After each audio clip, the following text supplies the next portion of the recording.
أشهد أن لا إله إلا الله আসসালামু আলাইকুম ওয়া রাহমাতুল্লাহি ওয়া বারাকাতুহু।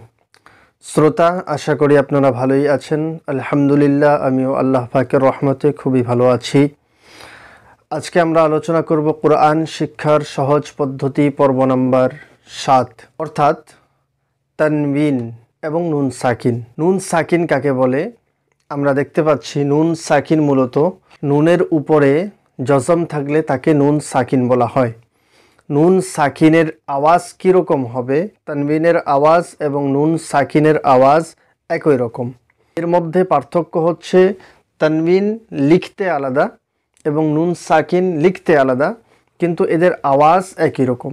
আওয়াজের মধ্যে কোনো রকমের পার্থক্য নেই, শুধু লেখার মধ্যে পার্থক্য আছে। সমস্ত কায়দা কৌশল আপনি দেখবেন একই রকম, শুধু লেখার মধ্যে পার্থক্য, আদার্স অন্য কোনো পার্থক্য নেই। আমরা উদাহরণ দেখব কিছু। তা আলিফ দুই জবর তান, সাথে তা নুন জবর তান। এই যে দুইটি শব্দ আমি আপনাদেরকে শোনাইলাম, এগুলোর আওয়াজ মূলত একই, কিন্তু দেখতে পাচ্ছেন আপনি লেখার মধ্যে আলাদা পার্থক্য। শুধু লেখার মধ্যেই পার্থক্য, কিন্তু আওয়াজের মধ্যে পার্থক্য নেই। সা দুই জের সিন এবং সা নুন জের সিন, আওয়াজ একই রকম।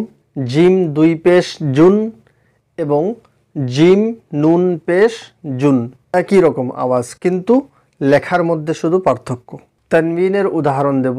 তানবিনের উদাহরণ হচ্ছে করিবুন, কফ জবর ক, র ইয়া জের রি, করি, বা দুই পেশ বুন, করিবুন। এই যে আওয়াজটা বের হলো করিবুন, এই আওয়াজেই মূলত দেখতে পাচ্ছেন ফামান, ফা জবর ফা, মিম নুন জবর মান, ফামান।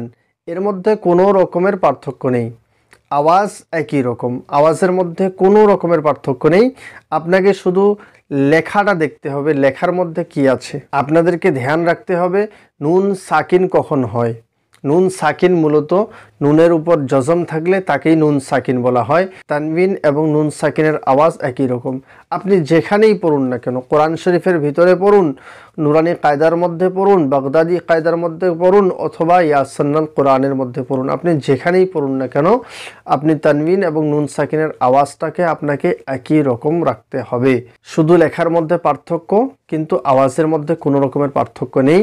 আজকের বিষয়টা শুধু তানবিন এবং নুন সাকিনকে জড়িয়ে দেওয়া, নুন সাকিনকে পরিচিত হওয়া, নুন সাকিন কাকে বলে, এবং তানবিনের সাথে একে জড়ানো, জড়িয়ে দেওয়া, অ্যাডজাস্ট করা, এটা হচ্ছে আজকের মূল উদ্দেশ্য। তো আশা করি আজকের পর্বটি বুঝতে পেরে গেছেন ইনশাআল্লাহ। আজকে এই পর্যন্তই, দেখা হবে আগামী পর্বে, অর্থাৎ কোরআন শিক্ষার সহজ পদ্ধতি পর্ব নাম্বার 8। আসসালামু আলাইকুম ওয়া রাহমাতুল্লাহি ওয়া বারাকাতুহু।